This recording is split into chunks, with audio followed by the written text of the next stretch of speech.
Good evening, ladies and gentlemen. After what has been an extremely long hiatus, I have returned. Not triumphant, but still eager to finish what I started. And if you're wondering where I was, after falling off the face of the earth, it happens I was teaching a double class of chemistry and physics for grade 12 and 11 these last 2 months, and I just finished a few weeks ago. So while I hunt for another classroom to storm, I will pick up where I left off with the 12 Days of Korra and hopefully finish it before I move on to a brand new series. Now, I hate to admit it, but there's not that much that's really good to watch or review. If you make a suggestion and I see it and I think it's good, sure. But at the moment, I have a few ideas. Now, if you want to hear them, skip to the end. I'll put a link around here somewhere, but you can do that, and that's basically it. But alright, let's get started. I know why you're here. You're here to hear about Korra. Now, let's try and finish off this series. So, for this episode, I want to talk about the dark side of Legend of Korra. Now, Legend of Korra has been touted as being a much darker, much grittier version of Avatar. It is made for a more adult audience. This isn't your 10 or 11-year-old Avatar. And I have to say, I'm not exactly inclined to disagree, but I have watched the original series, and I am hyper aware of what went on in it. And I did watch it as an adult. I'm looking at it. Pound for pound, I have to say, Avatar The Last Airbender does have quite a few dark moments in it. I mean, let's just recap very quickly. We've got 2 to 3 off-screen genocides, and that includes corpses and all in the Air Temple. I mean, you've got the Dai Li, the army of the Earth Kingdom assassins, just ready to brainwash and overthrow an entire city.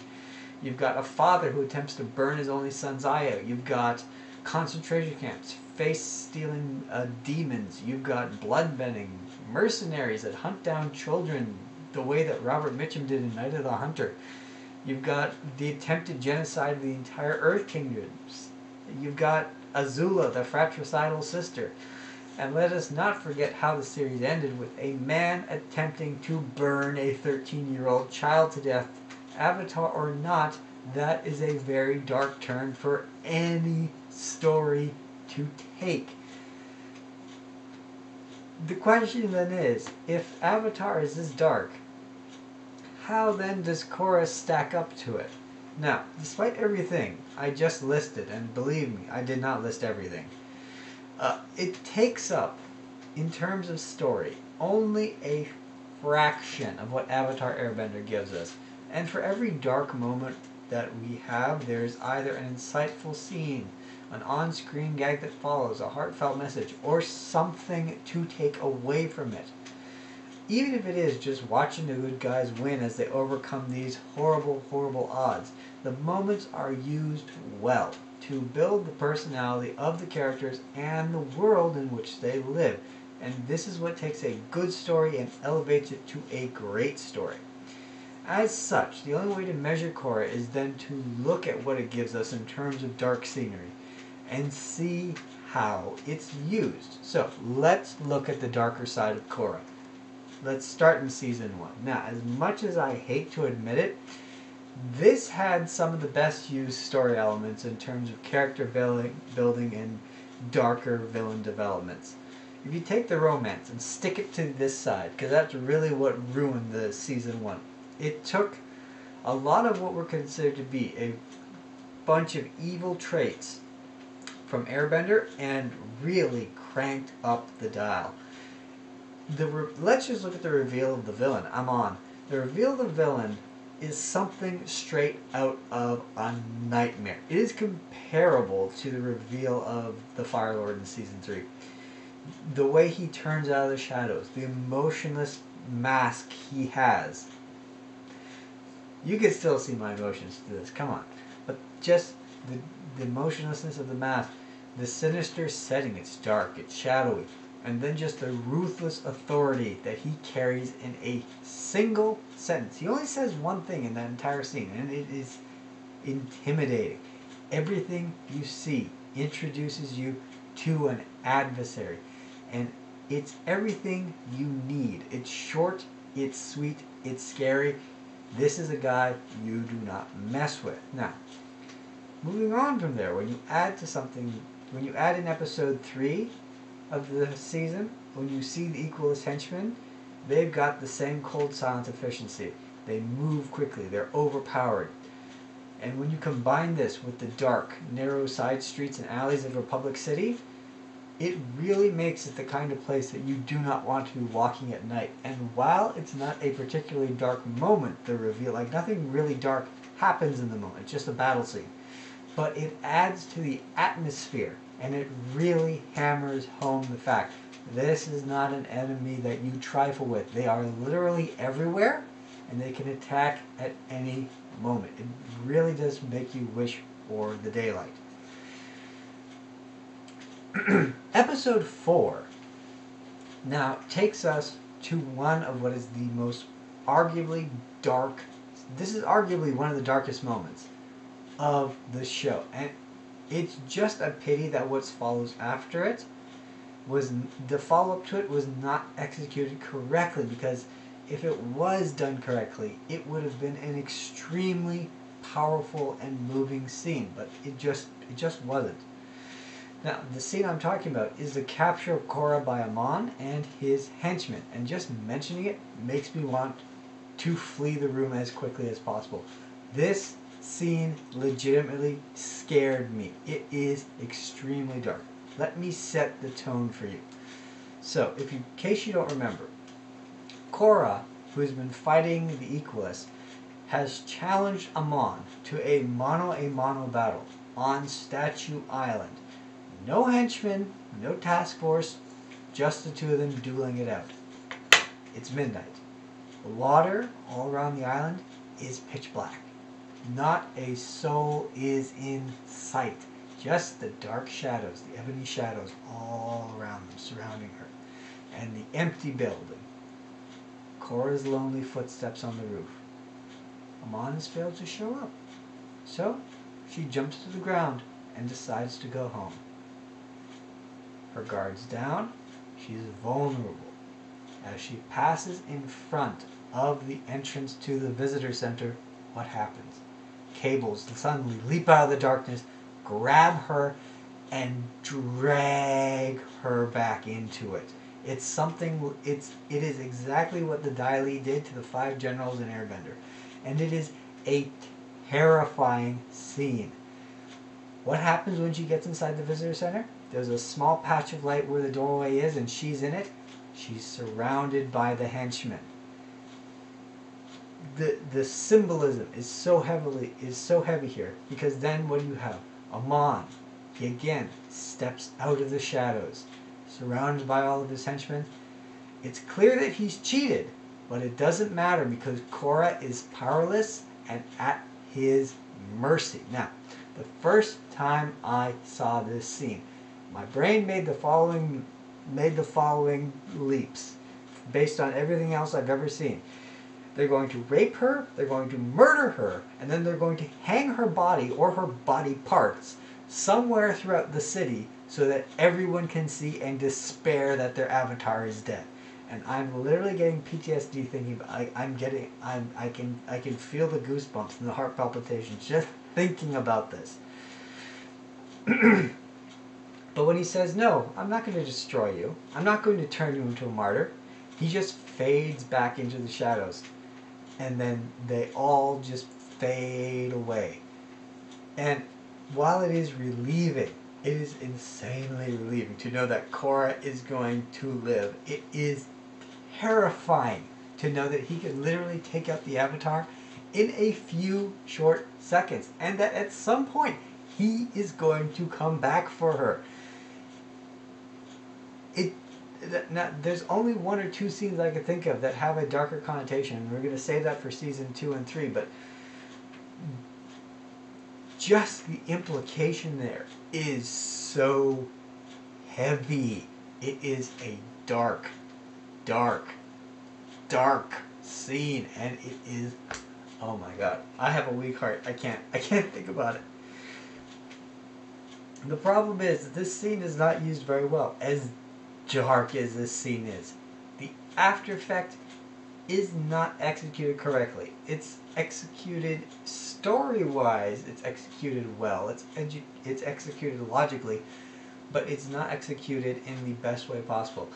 Tenzin finds Korra. Korra puts on the brave face, but then she suddenly breaks down. If he'd found Korra weeping, and if he'd found Korra silently weeping on the floor, and then he tried to comfort her in that situation, I feel like, and you see that Korra is visibly broken, and then she has to push through that through the next few episodes, and you see her, despite everything that literally just happened to her, she pushes through it, and she comes together, and she finds her strength.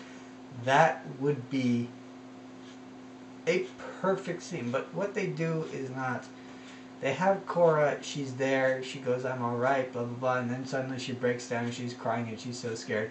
And it seems out of character. It really does seem out of character. If they had simply changed the scene a little, they could have made it great. But as dark as it went, they wasted it. And I'm sorry that that's what they did. Now, you're probably wondering, how does the season go up from there in terms of darkness? Well, it doesn't. All the other dark scenes or pseudo-dark scenes that happen, and there are a few, but they're simply not worth mentioning because all that really happens is that it's in service of making the villain look more villainous. It does nothing to build plot or character or anything really. It just basically says, okay, look, here are villains, here are why they're bad, here are villains being even more evil than you already thought they could be. For example, when Tarlok is bloodbending, when Amon, it's all a setup for Amon to show up and then be immune to his bloodbending. And while that's like, oh my god, that's amazing, the point that that leads to is nothing more than an exposition dump, a 15-minute exposition dump at the very end of the season, so that we can explain our character's backstory without any of the episodic building that you typically would. None of what you would see in Avatar: The Last Airbender, where you slowly build up Zuko's backstory. No, it's just here. Take it all, and then just absorb it. It's all for the purpose of either making the villain seem really villainous, or just so that they could do a 15-minute exposition dump in the end. And while the scenes do get dark, they don't, I'm just repeating myself, they don't serve any real purpose. Now, there's two exceptions to this. The first one has to do with the best character of the show. And as always, Asami, my favorite, I love you. If you ever decide to leave Korra, call me. But what happens is, Asami is forced to turn on her father. And I don't feel like I'm spoiling any of this, but the scene is that her father offers her a place beside him to go and do something that she knows is wrong and that everybody else around her acknowledges is wrong. And she goes and she turns on him, and then it goes, fine, you're no daughter of mine. And then to add on top of that, right near the end of the season, what then happens is, as Asami and the rest of Team Avatar is trying to stop the Equalists, her father tries to kill her in using one of the mech suits he developed. And that's a pretty dark thing to do, to have a father try and kill a child. Again, if you go back to Avatar Airbender, that's something that happened, and that was something that really stressed the struggle that the character had to go through. And it really does put a lot of stress on Asami's character and shows just how far she's fallen from where she was at the beginning of the show to where she is at the very end.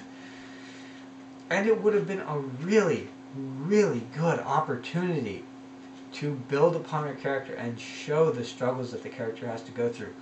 Unfortunately, Season 2 happened, and although we had all of this promise, none of it was explored whatsoever.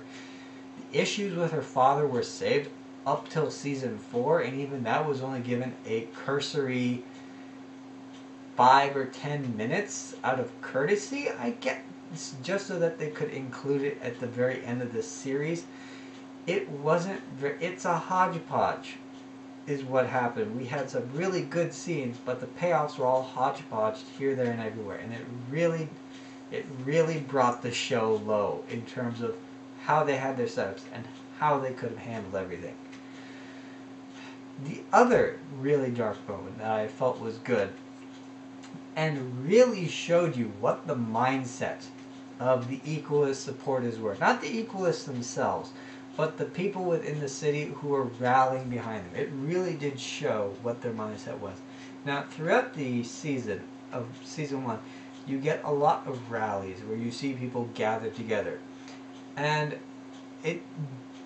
these two scenes contrast with each other. The first rally, the one where they have to rescue Bolin, you have the criminals, the crime bosses, having their bending taken away. And you see it physically hurts them. It's clearly destructive to them. You see their bending literally shutting off as they have their bending removed from them. And you could almost agree with it. It almost seems self-righteous, and there's reason for Bolin to be saved because Bolin's not a criminal. He's just a pro-bender. They have to go in and save him. He can't be lumped in with this group. But it's almost like the bad people are getting their comeuppance, and the Equalists are pushing forward on their plan. They're saying, look, the police, the council, they're not doing anything about these benders. We, the non-benders, have to go and take care of this ourselves. It's self-righteous is what it is. Or it's...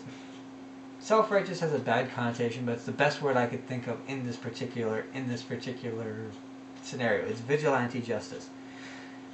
The parallel scene, however, that really does set the tone has to be with the capture of Tenzin and his family, and they're going to remove their bending and eliminate airbending from the Avatar world.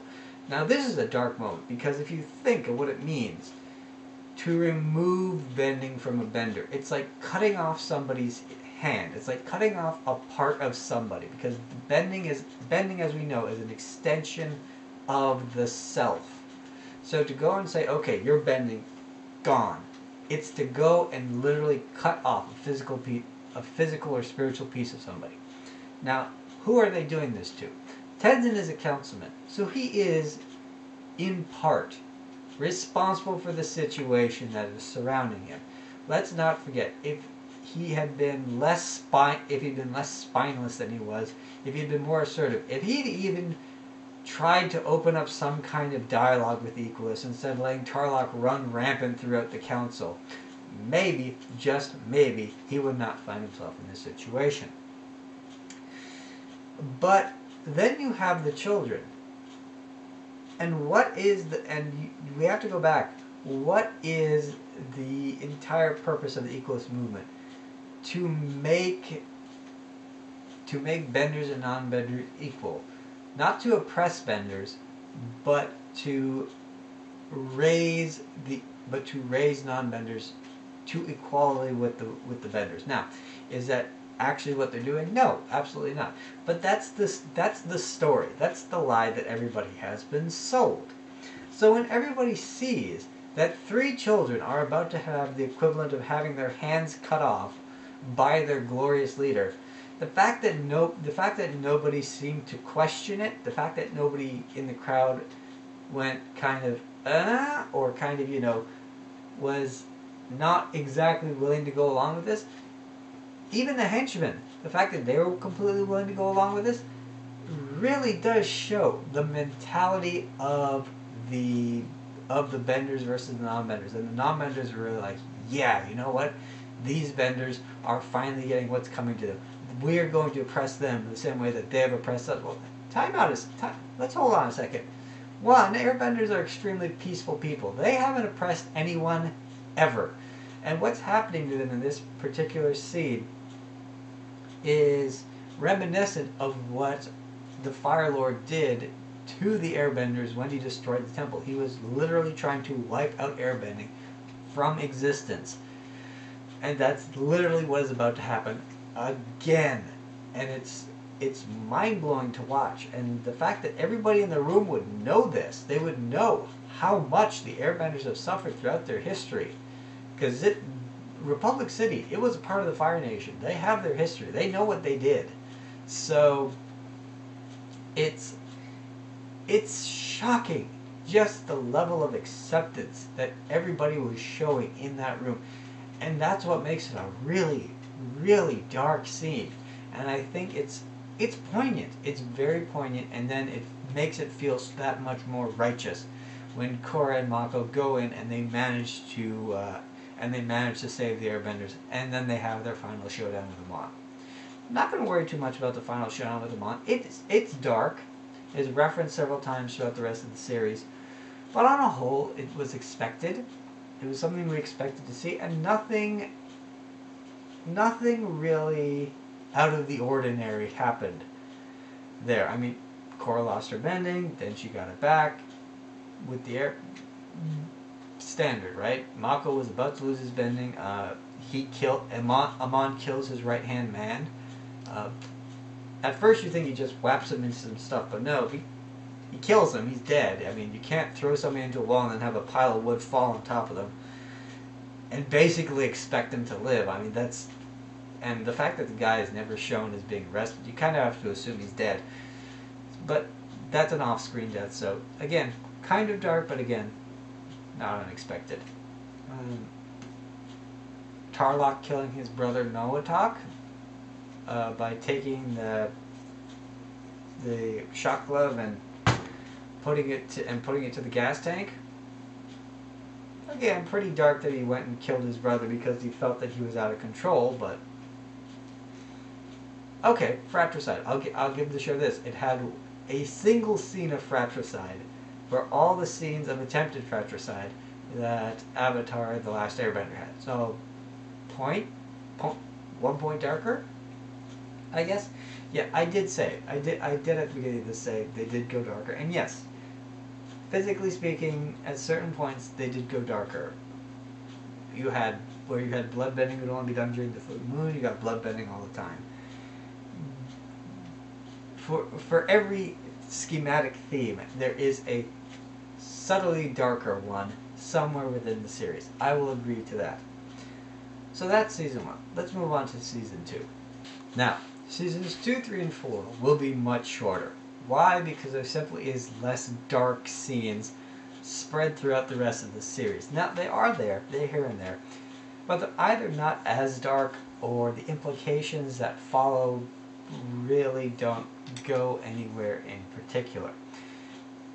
Mainly, you have to focus on Korra's uncle Unalaq, because he is the main villain. And again, whatever dark scenes we see are purely in service of showing the villains being villainous. It's a theme that runs throughout each and every season.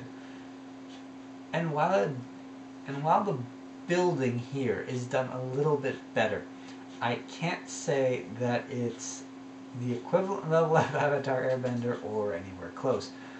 So let's go through it.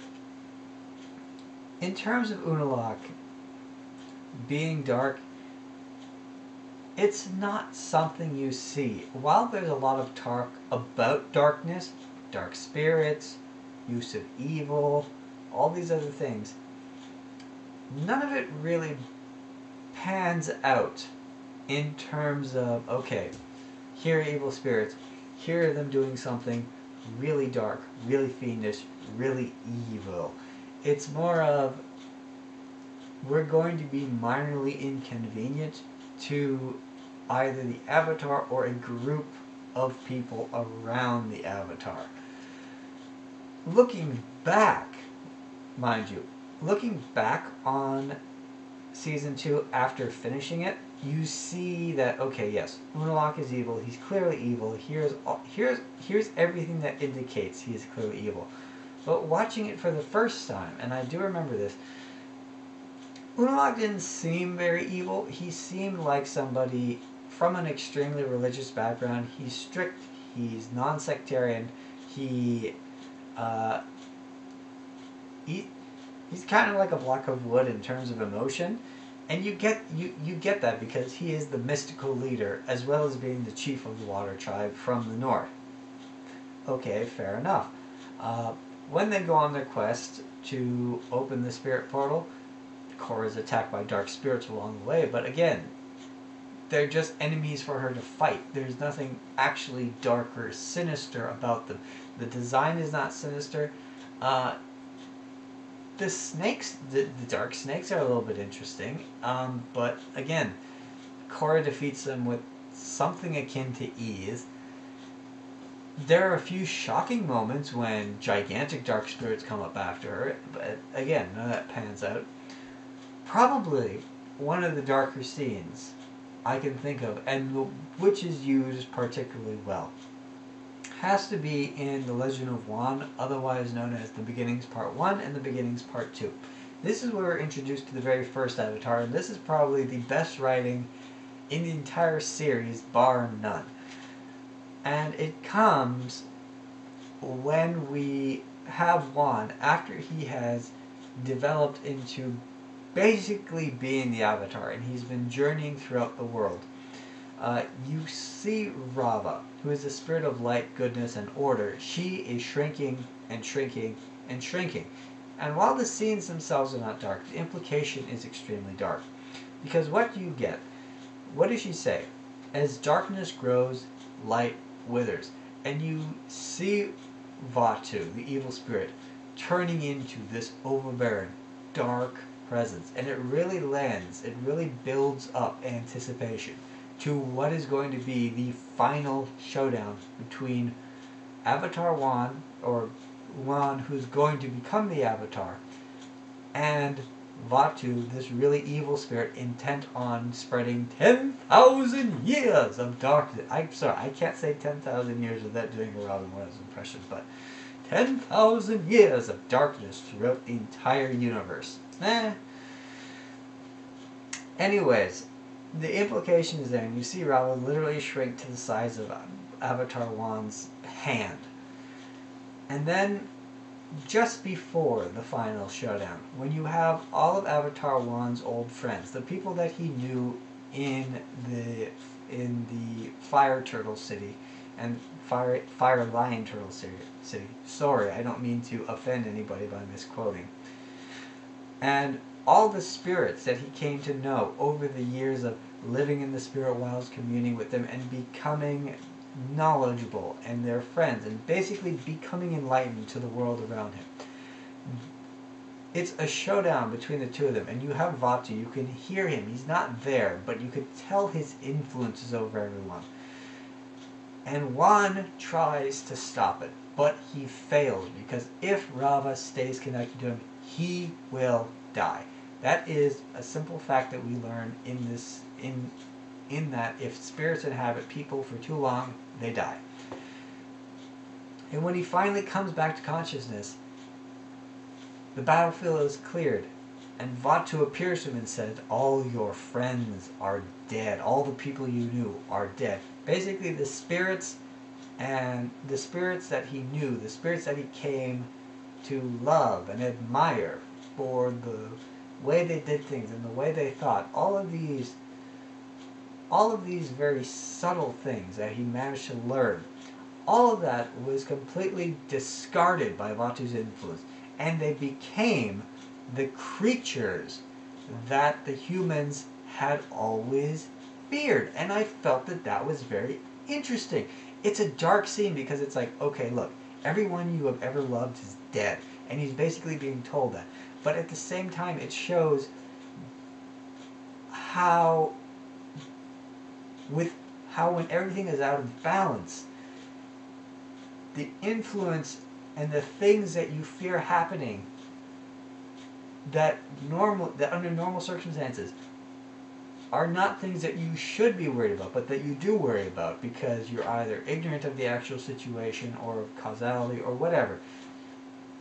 They actually come to pass because the group you see as the other is then demonized. It's very symbolic. It's highly symbolic. You could probably analyze the Beginnings Part 1 and the Beginnings Part 2 because so much is packed in. It's an entire season It's an entire series of an Avatar show packed into 2 episodes, and it would be really, really good to go and just analyze those 2.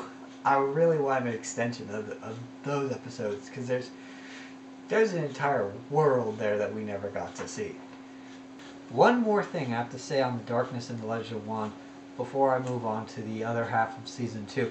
I thought about this when I was editing, so I'm fixing this in post. When Vaatu says, all your friends are dead, he's not just referring to all of his human friends. He's referring to his spiritual friends. Now, how can this be? The spirits, as we see, are still alive at the end of the battle, and they're going back into the spirit world. But what Vaatu means isn't that they're physically dead. He means that the people that, or the spirits that he knew, their personalities, all those subtle things I was talking about, that's dead. The influence that Vaatu, the sheer amount of power that he holds over everyone is so great that he was able to completely destroy, to figuratively kill the friends in the spirits that he knew.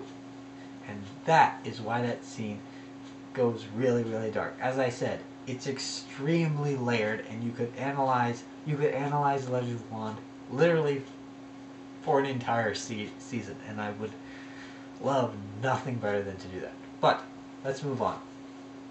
So, the next really dark scene doesn't happen until the very end.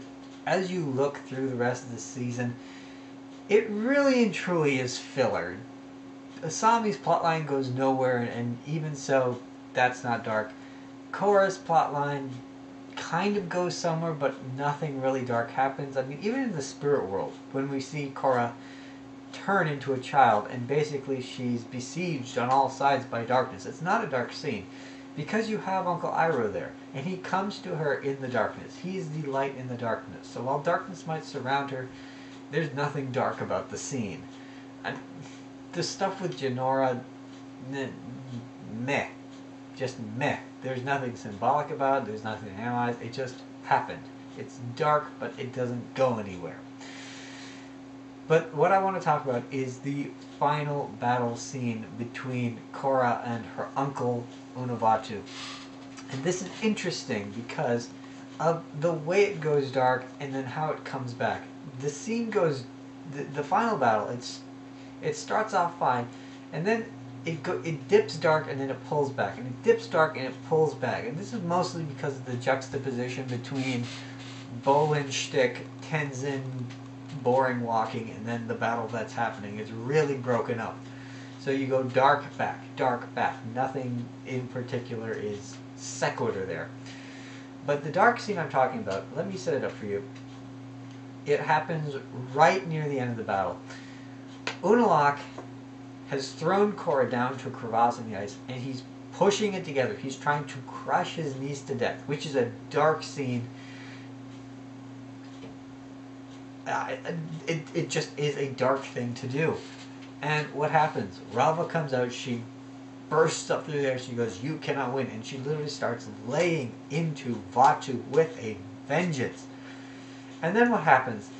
Vaatu restrains Korra, reaches down inside her soul, grabs Rava, rips her out, and then dashes her against the rock, and then proceeds to beat Rava to death. And you can see that every blow against Rava is causing Korra physical pain, and you see the destruction of the avatars.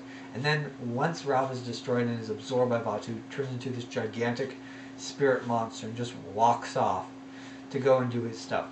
But that's not the dark implication. The dark scene is what actually happens there. And after analyzing this for quite some time, I've come to this conclusion, and stay with me on this, because I know it seems a little crazy, but stay with me, look at the analysis. My conclusion is, and this is after a lot of watching it and thinking about it, that final scene before Korra loses is a rape scene. It's an allegory for a rape scene. Now, I know what I just said. Stay with me on this. Let's analyze it. So what do we have? we have Unalaq, who is a person that Korra knows, who is close to her, that she trusts. Okay, someone that, to an extent, you could say she loves, in a family way. He then turns on her and makes his intention clear that he wants to have power over her. And when she will not submit to him willingly, what does he then do? He then goes, he violently subdues her, he forcefully reaches into her and takes for himself the power that he wants in order to gain power over her.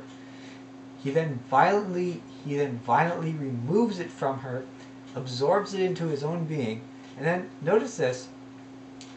Just a few moments before, he was trying to kill Korra. He was trying to crush her to death in the blackness of the ice. What happens after that? What happens when he finally gets what he wants? He leaves her there. He walks off. And he leaves Korra a broken and violated victim to be found by her friends. It's not a sexual rape scene, but when you look at it in that context and you analyze it that way, you can see the parallels and you can see the allegory. And on top of that, look what happens afterwards. It takes a wise spiritual elder, in this case Tenzin, to coach her, to bring her back to normal, to show her that she still has self-worth as the Avatar, despite the fact that she's lost this piece of her. She still has self-worth, and to basically bring her spirit out so that she can then go and face her attacker and take back what was stolen from her. It's really quite a hopeful scene when you look at it. When you look at it in terms of what happens in the stages of progression. Now, while everything that happens there on the surface is still a Deus Ex Machina, and by analyzing in this particular way, I'm not saying that the ending is good or righteous or anything like that.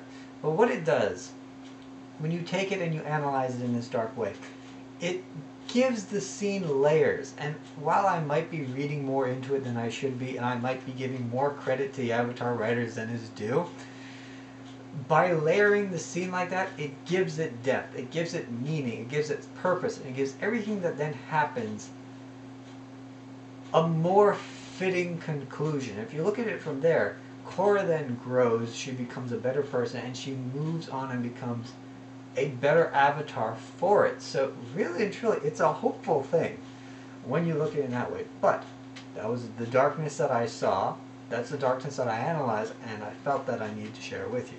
With that, that is my wrap-up for Season 2. Let's move on to Season 3.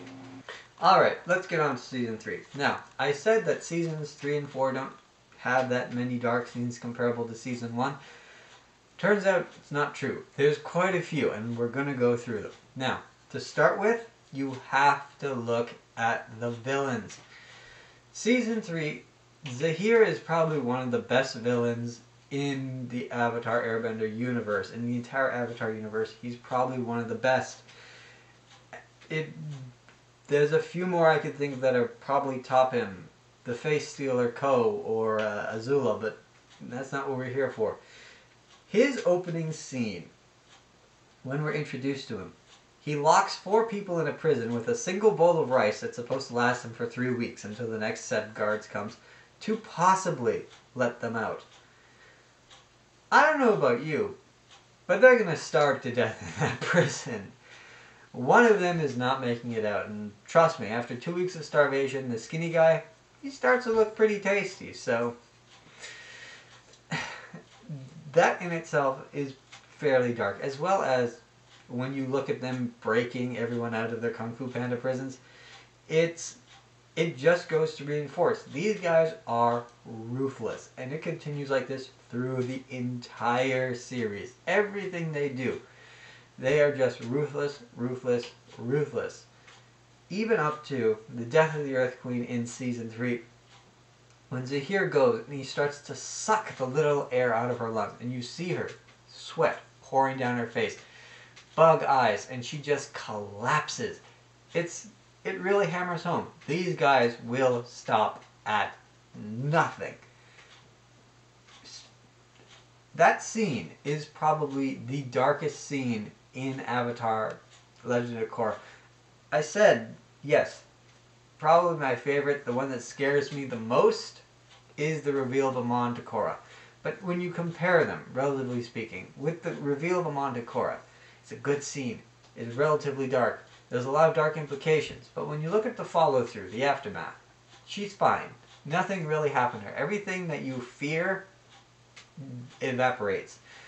With the death of the Earth Queen, however, the follow-through and the aftermath of that, used so well, so perfectly. But I'm not going to get into that right now.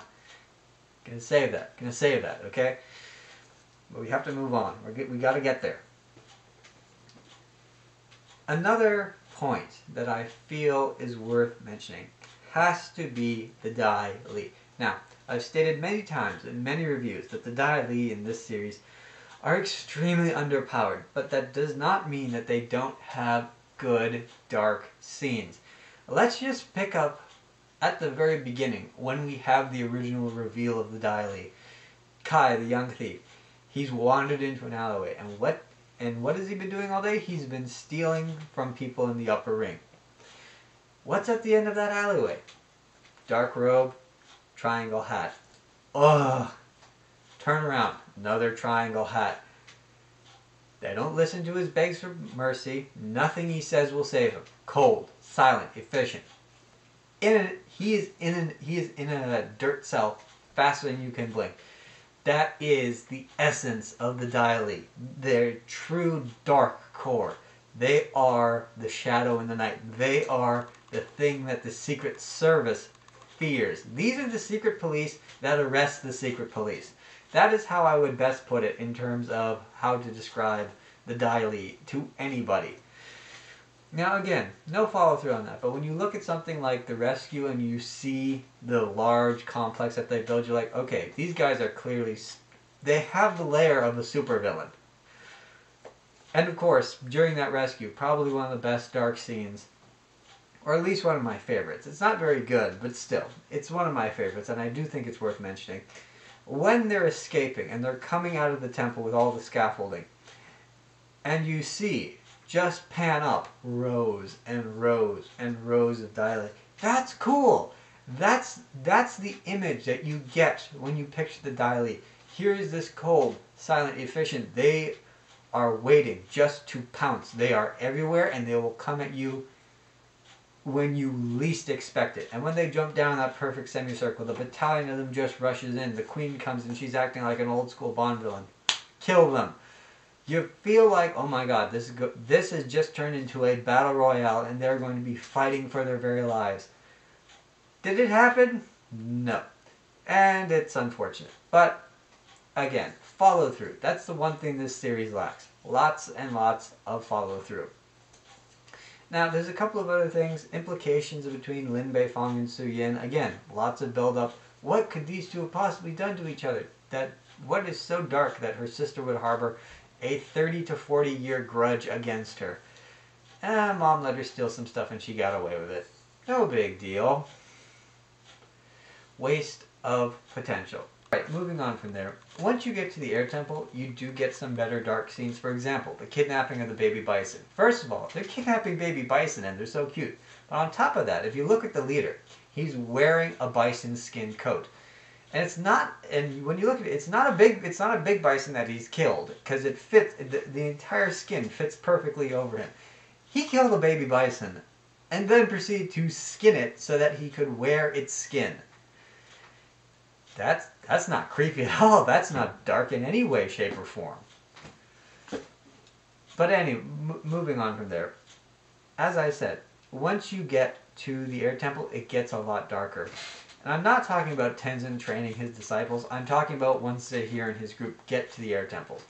When you consider what they're willing to do, they're willing to wipe out an entire group. They're going to commit genocide against an entire group of people. And remember, Zahir really, really respects the airbenders. When he first encounters Tenzin, what are his words? It is an honor to meet a true master airbender. Now, despite the completely overpowered way that Zahir picks up airbending in just a few short weeks, to the point where he is able to match one-on-one with Tenzin, he still feels that he is not nearly to the level that Tenzin is, and he is honored, almost starstruck, to be in his presence. So when you consider that on top of his love for these people and his sheer respect and reverence for them, he is going to wipe all of them out if he does not get his way.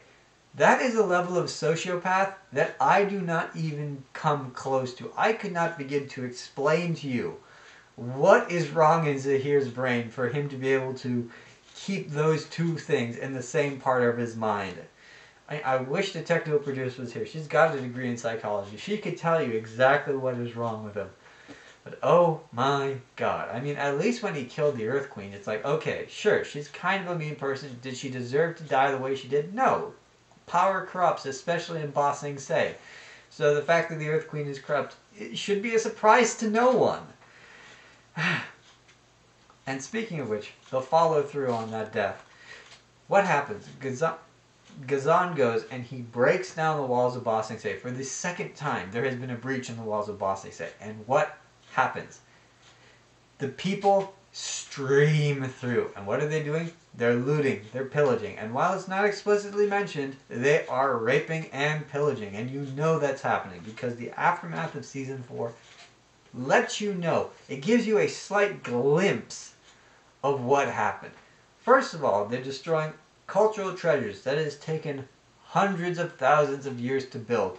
The breaking down of the walls of Ba Sing Se. When the walls of Ba Sing Se were built, they represented a contract between the Earth Kingdom and its people that we will protect you. We guarantee that we are strong enough to protect you from the outside world. They have destroyed something that has literally stood for 100,000 years. And it's a cultural destruction, and it's an awful, awful thing. And let's consider the aftermath.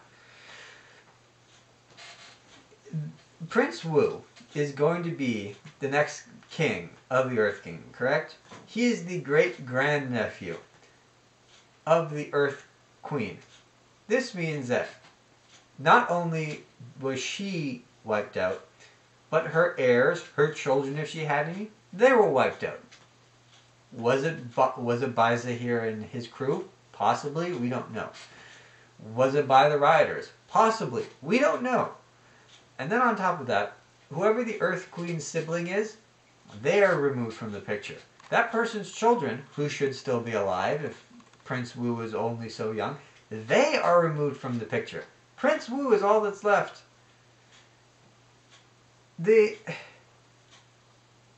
seems to me that it's while it doesn't explicitly show it to us, it still tells us, yeah, by the way, innocent people were killed.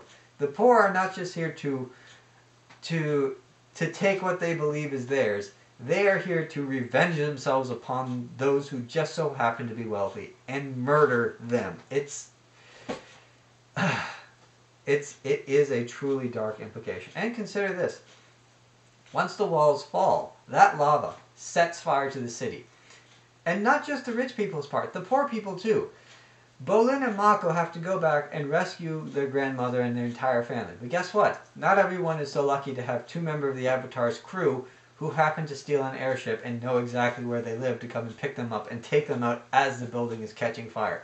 A lot of innocent people were burned to death in that fire, and it is all the Red Lotus's fault. That is dark. The darkness is not the scene itself. The darkness is the contrapositive, the implication of what did not happen for so many other people. Now, let's move back to Zahir.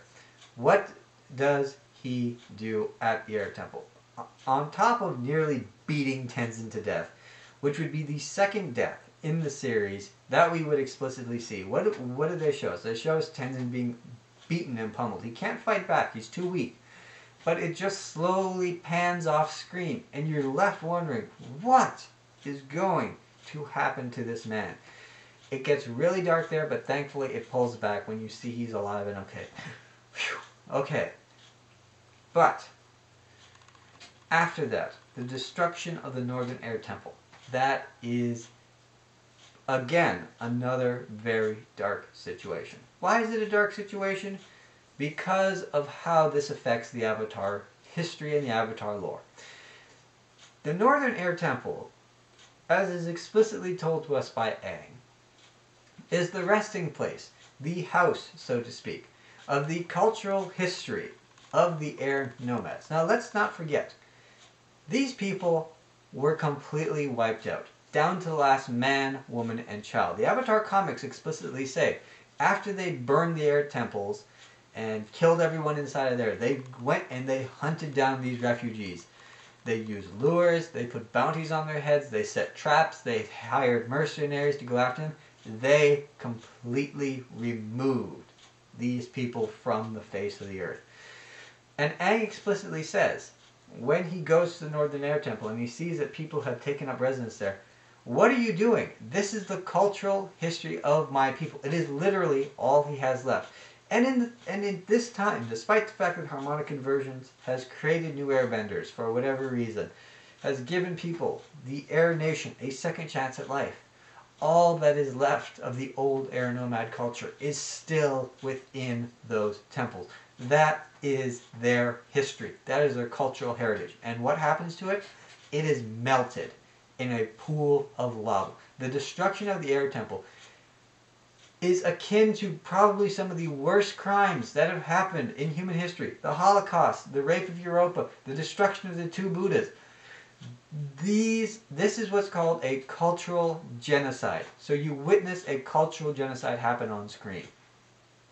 And again, that is very dark because you see the destruction of an entire of all that is left of an entire people's culture.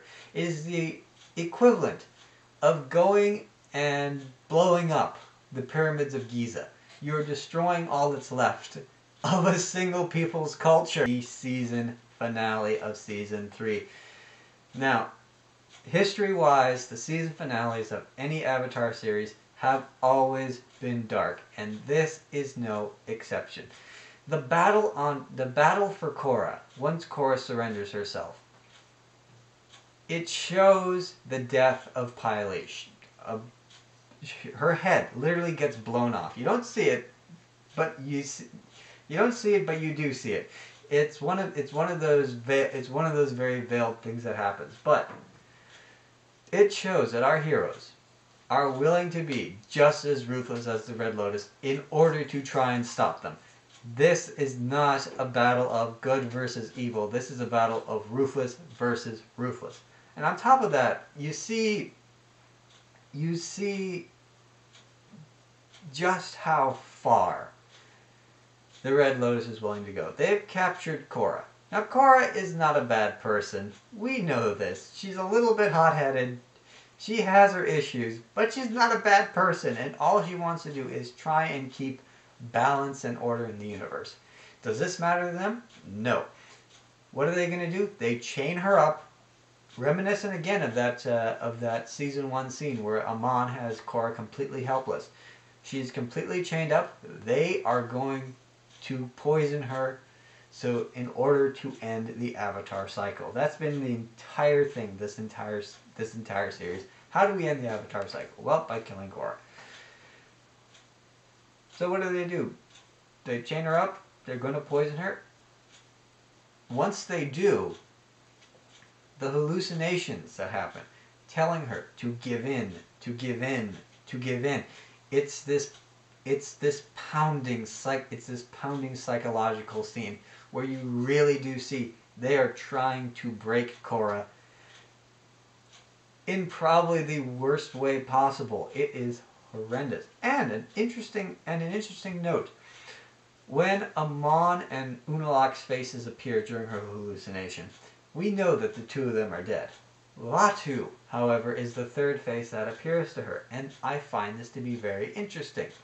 Because, what do we know about Vatu and Rava? When one of them dies, they are They then become a part of the other and are stored deep within them.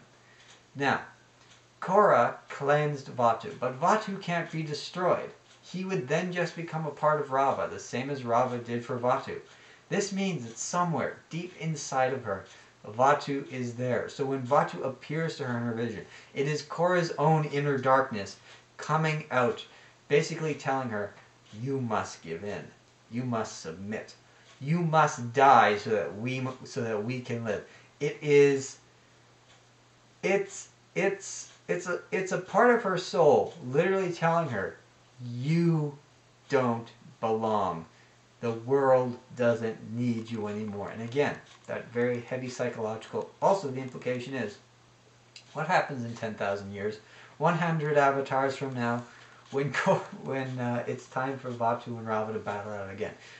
Will Korra become a dark avatar? Or will the avatar then become a dark avatar?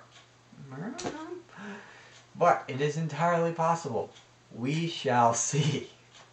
If there is ever a follow-up to that, I really, really would like to know. Will the avatar at the next harmonic conversion be a dark avatar? Will they be forced to battle it out with themselves?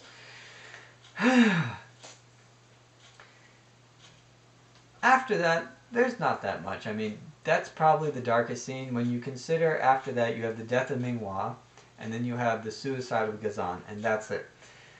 The death of Minghua is really, really built up. Mako hasn't used lightning bending this entire season. And that's interesting because he is an expert lightning bender. We see him bend lightning all the time in season 1. He does it when he's fighting. He does it when he's at the power plant. He does it against Amon. He really does use it as his signature move. The only time we don't see him lightning bending is whenever he's in the ring and he can't. He's not allowed to.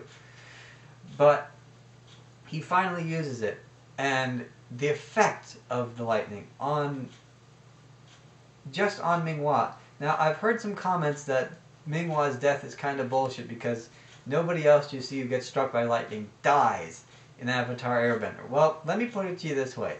Aang gets struck by Azula's lightning. He has a giant hole not just put in him, but through him. A hole went through him.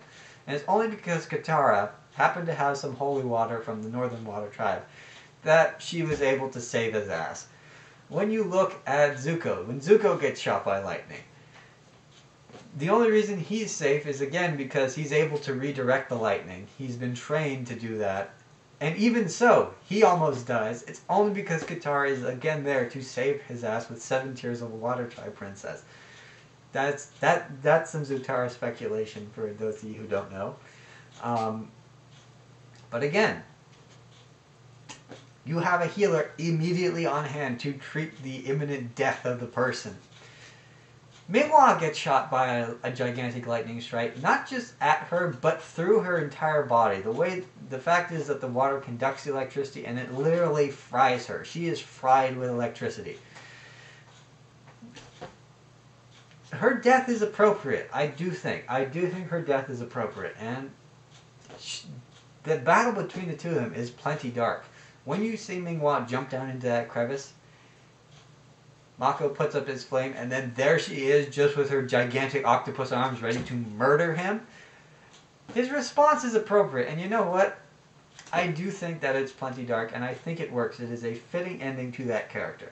Now, as for the death of Gazan, when he says, I'm not going back to prison, and he completely turns the entire place into lava, I'm not convinced he killed himself, and here's the reason why. He may have turned the entire thing into lava, but just like Bolin being a lava bender, he could very easily have escaped. Harden some lava, bend your way out of there. I'm not convinced that he's dead. I think he might still be alive. Maybe, possibly. But again, the fact that we witness a character go, you know what? I'm not going back to prison. I can't do it. I'm taking myself out. Again, fitting end. Very dark. And I think it works. Let's see. Is there anything else? Not really. The after effects on Korra, the fact that she is so hurt, just speaks to the level of commitment they had in this series to really making it look like, okay, Korra will bite it. You absolutely have to sell it that Korra could die at any moment at the hands of these people. It really and truly makes them ruthless. Now, if they hadn't announced a season 4, I think it would work better, but again, that's the studio's fault. It's not the show's fault. I'm not going to fault them for it. It is what it is. Alright, so that's season 3. Let's move on to the final one, season 4. Alright guys, season 4, the home stretch. And I promise this will not be as long as the other one was. Where season 3 had a lot of darkness packed into it, season 4, you can see the kernels, the seeds that they were going to expand upon. But because it was a big sloppy mess, the execution was not there. So that's really all we can talk about. The potential of what was going to be instead of what actually was. So if we go to episode 2, we got to start at episode 2, where Korra is being followed by this really dark avatar spirit. She sees what she was when she was fighting Zahir, and it is following her and following her and following her. And we get that nice psychological trauma. This thing that she doesn't understand is dogging her and dogging her and dogging her. And you're wondering, what in the world could this possibly be? What is this evil that is following Korra, and how is she going to fix herself of it? It really and truly sets up for the character what the entire story of the season is going to be.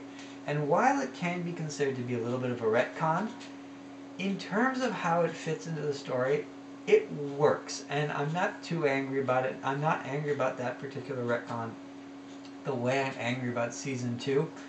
Season 4, it works because we have context and clarity for all that to happen. Season 2, we don't. But this is fine, and I'm okay with it. And the follow-through on it, you see Korra grow into the mature woman that she has to be. She shakes off those last vestiges of the 16-year-old she was at the beginning of this series, and she is finally the mature woman that she's supposed to be. The avatar that we deserve, not the avatar that we want. Going from there, you of course have to talk about the villain, Kuvira. And season 1, season 2, season 3 really set up evil, ruthless villains. Season 4 tries to copy this, but it just doesn't have the power to do so. In episode 1, you see Kuvira. She basically, in the old-fashioned villain with a mustache way, she straps a bunch of people to a railroad track and she gives them the option. Well, here's your two choices. You can either join me, tell me where the gold is, or you can be run over by the next train that's coming. She says, or you can wait for the next train that's coming and possibly it'll run you over. The implication of what's supposed to happen to them is not clear. But you can see it's meant to set up, okay, this is our villain. Everything she's doing is very manipulative. She's supposed to be the evil one. There you go. Episode 3 really sets up that, yeah, she wants to take over the entire Earth Kingdom and basically return it to an Earth Empire. It's basically the same thing. You're replacing one monarch with another. The difference is this monarch is supported by a very rigid military. And you have to understand, in this whole series, in this whole season, Kuvira is a stand-in for Adolf Hitler. That's basically like Adolf Hitler or Stalin, or insert the dictator's name here. Personally, I would say that she's most like Franco, because how did she start off? She started off trying to recapture the Earth Kingdom in the name of the monarchy, just like Franco did, and at the very end of it, did not return it to the monarch, but merely ruled it in their stead. So that's pretty, in a nutshell, that's what happened. It's an awful generalization, but it's as close as I can get to describing the kind of evil that Kuvira is. Moving on from there, in terms of Korra, we don't really get very many dark scenes. There's a scene that's kind of dark in the swamp, where she faces her previous foes, basically. She sees a vision of all of her previous foes, and then Toph has to come and say, look, you have to let go of your anger. to grow as a person, to become better. Basically filling in the spot of the guru from Avatar Airbender. It's almost a carbon copy, and it's not very dark, and the follow through is fine. It lets Korra grow. The other really dark scene, I would think, is if you're to go back to how episode 2 ended, which it did end in the swamp. What happened? Korra, who's been followed by this dark psychological demon, she finally decides to face it, and what happens? It beats her down and beats her down and finally completely defeats her, and you're wondering, what in the world could this possibly be? The swamp episode, when it says you're going to find enlightenment, that's the darkness that you expect to see. Not, okay, here we're just going to quickly call back to all the villains you fought and just go from there. It's not what you expect. When you see the spirit lead her there, and then her dark shadow self attack, you expect that that's the issue she's going to deal with. But it doesn't happen. There's no follow through there. In fact, the entire shadow self follow through falls completely flat. It just disappears. There's no resolve there. It just happens.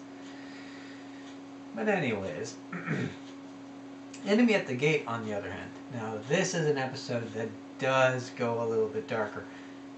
Again, the entire purpose of its darkness is simply to reinforce that Kuvira is a villain, and it's basically to give her credibility, because she fights Korra. She wins against Korra, but then what happens? She's essentially got Korra beaten. She's got her chained up in stone.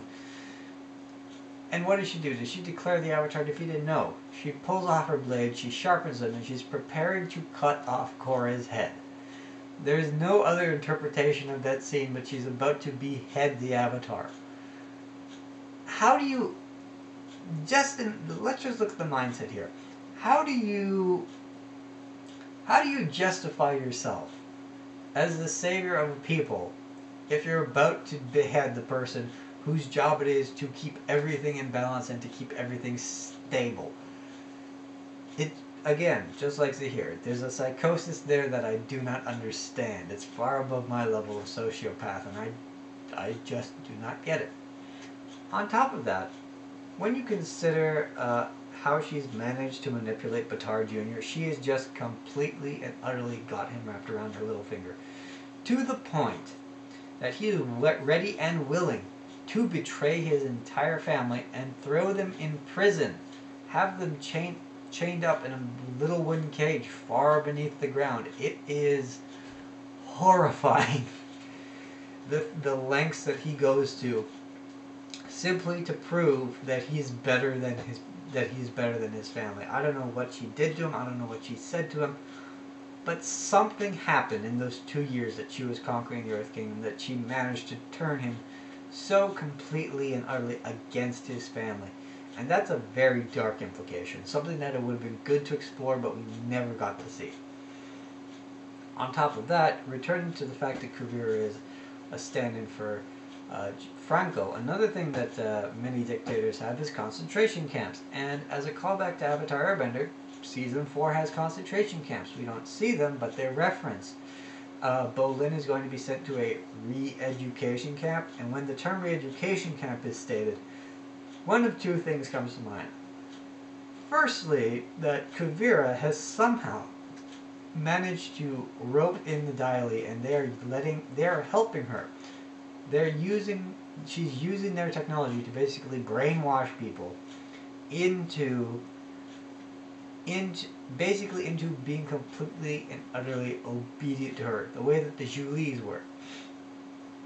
And the next thing is, when Kuvira, in her episode 3 speech, talked about cleansing the Earth Kingdom, she meant a literal cleansing. She meant a Holocaust-style cleansing, because we run into a group of escapees, and basically what did they say? They were just peaceful people in the Earth Kingdom who happened to be water and firebenders. What happened after that? Chucked in concentration camps. Basically almost worked to death.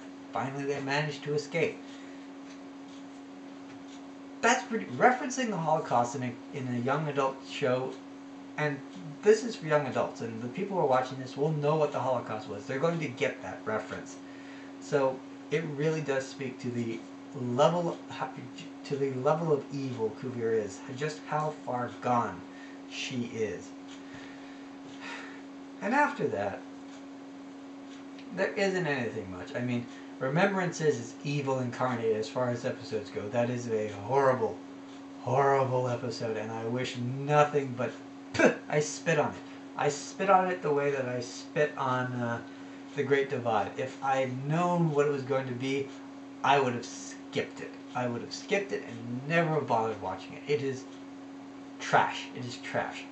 It's not the writer's fault, but it is still trash. Then there's Operation Bayfog. Kuvira, in this episode, is willing to take her spirit weapon that they've developed and fire it at Opal and, oh gosh, what is her name? Julie? Yes, Julie. The others in Airbender were called Judy, weren't they? I don't remember. But Julie and Opal nearly bite it at the hands of a giant spirit weapon, and the fact that her own fiance even recognized, hey, you know what we're doing is wrong, despite the fact that he does not like his family, the fact that Opal is about to get killed, he's like, no, stop. This is going way too far. Kuvira says, no, it's not. We're going to continue going. That's pretty much it. It's dark, but again, the payoff is just they get rescued in the end. That's it. Oh, and the final scene. The final scene has to be the destruction of the United Forces Navy. So Kuvira walks into town and basically starts blasting ships. The Day of the Colossus and Last Stand, probably the darkest that this season goes, because what happens, you have Kuvira, you see people in the things that she's attacking. This is something that we haven't seen before. Whenever you see a wall coming down or a building falling, the people always escape in Avatar. That's something that's almost always guaranteed. In this one, no. You see people, you watch people die. 2 scouts sitting at the top of a fortress. They see the army coming. We've got to inform General Raiko. Now remember, it's not just the 2 of them in that. It's not just the 2 of them in there. It's an entire fortress full of people. She raises her weapon and she blasts that thing. They're all dead or injured. And the people who are injured are not going to get help. Not for a while. So they're dead too. The destruction of the Navy. Bam, bam, bam. She's blasting ships out of the water 2 at a time. You know people are dying. You see ships explode. It is so horrific that even President Raiko, who is a complete and utter idiot, is willing to surrender in order to save his people's lives. At that point, you know. Kuvira is not messing around. The fact that she points the spirit cannon at her own fiancé and is prepared to kill him just to take out the Avatar shows you how far gone she is. And it's only in that end that it's like, okay, here's a kind of explanation, but it's not. For everything we see, the reason behind it is poor at best. Very, very, very poor. But it ends on a nice note, so that's all I can say. And that's been the dark parts of Avatar Legend of Korra. I mean, how does it stack up? For everything that we saw, in terms of dark scenes and where the show was willing to go, taking out what people are able to read into it, what you see is a lot of callbacks and attempts to make to basically make the show a lot grittier than it should have been. And the reason I say that is because throughout the entirety of the series, with very few exceptions that I mentioned, the follow through on the dark scenes is never there. Now let's look at Airbender. And I know it's a sin to compare Legend of Korra to Avatar Airbender, but you have to. Every time something dark happened, there was an immediate consequence that carried weight throughout the rest of this series. Zuko being mauled by his father. That was an arc. That was a beautiful arc. Okay, that took us really into the backstory of the villain and built the villain into somebody you could sympathize for. Even Azula. Zuko's backstory is so powerful and speaks so much to the state of the world he comes from, that he lives in, that when you see Azula and you see just how completely and utterly bonkers she is in terms of willing to take out her only brother, being so ruthless, and even to her friends, it makes it understandable, makes it sympathetic. At no point are you ever sympathetic to the villains in this series. They are always the big top hat wearing villain, or in the case of Kuvira, the swastika wearing villain. And it's the Avatar's job to take them out. That is it. You don't... Nothing conveys a reason for why they're doing what they're doing. They're simply doing it because it will bring them some kind of power. That's it. In terms of character building, when dark things happen to the heroes, yes, it works sometimes. But I find a lot of it is for simple shock value. A lot of it is just there for shock value. This series is saying, we're trying to be shocking and gritty and dark. And it is. But what you do with that is very important. Avatar Airbender had its darker moments. But the follow-through was there. Let's take Katara in The Puppet Master. Okay? Katara, the healer. The one who is supposed to have, oh, what's the word? Compassion. Compassion for everyone around her, including members of the Fire Nation. Who does she meet? She meets Hama, the only other waterbender left of the Southern Water Tribe. Think about this. When Katara meeting Hama would be the equivalent of Aang meeting another airbender. Do you understand where I'm going with this? She is the last. Katara is like Aang. She is the last of her kind. Hama is almost a gift. Almost like the gods are saying, here, take, and learn. But what does she find out? That this person who is supposed to be her kindred, one of her blood, tribe of her tribe, is so completely and utterly far gone that she is willing to hurt the innocent because she was hurt. Now, is her reason justifiable? Absolutely. Look at what they did to her.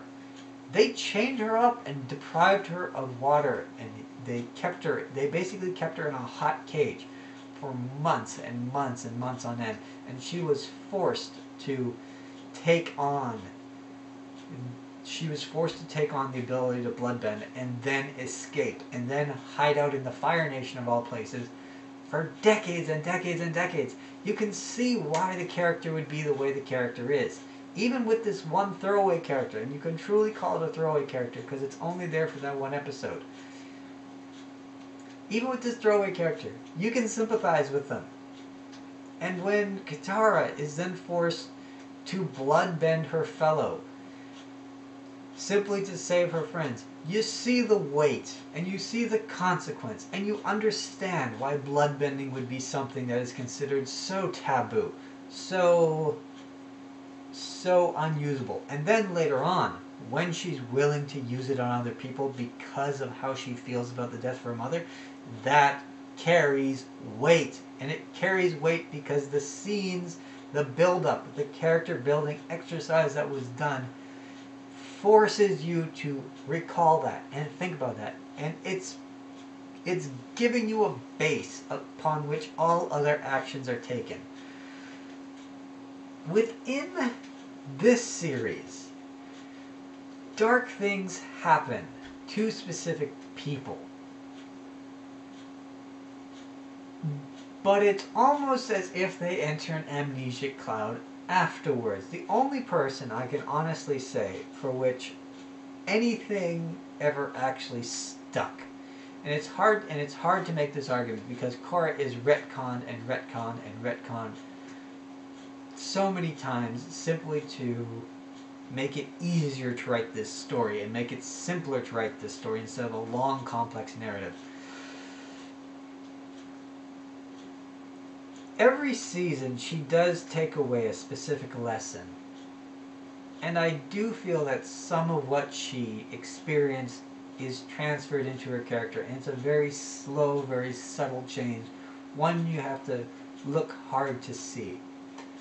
And I think it does culminate in the ending of this series where she has compassion for Kuvira. She's not going to kill Kuvira simply because she is the Avatar and she feels that this is the necessary thing to bring the world back into balance. No, she's willing to hear her out and she's willing to give her the benefit of the doubt and try and understand her. Okay, I get where that's coming from. You see it as a build-up and it's kind of blatantly explained to you in several of the episodes that this is what should happen and this is what will happen because it's letting go of the past. But even so, it's too simple. It's too simple. And again, everything else. Baby Bison, destruction of the air temples, blowing up of the stadium, Avatar rape scene. It's all for shock value. None of it really helps the character develop. It's just, hey, look at what we can do. Death of the Earth Queen.